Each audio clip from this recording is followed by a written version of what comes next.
Қайырлы күн баршаңызға. Бүгінгі менде ең оңай жасалатын рецептпен бөлісемін. Огонек, қысқаға огонек жауып жатырмын. Осындай измельчитель алдырттым Қытайдан.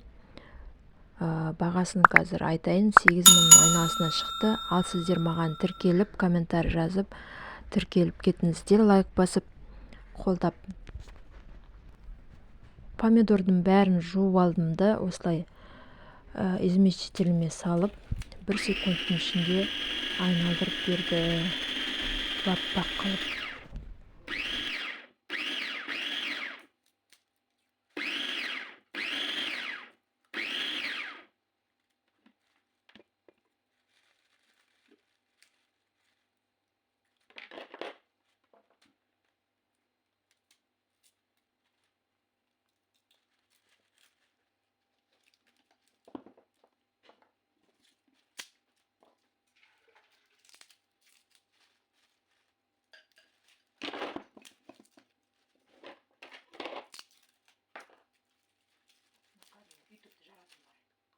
유튜브나 каналга подкаст.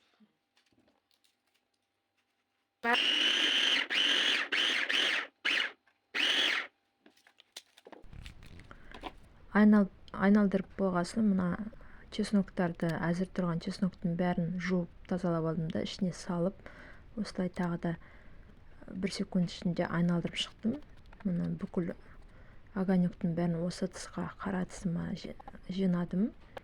Содан кейін барып, ішіне қызыл бұрышын, чесногымен бәрін салып, тұзын салып, дәмін қарап, сол 3-4 сағатқа қойдым, бәрі аралассын, сіңсін деп.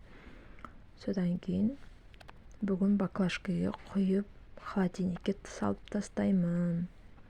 Ешқандай уксус ештеңе қоспаймын. Натуральный болып шығады.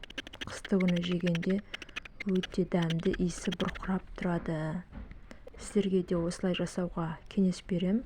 Егер де холодильниктеріңізде орын болатын болса, мен өзім 5-литровый баклажкамен 2 баклажка құйып тастаймын.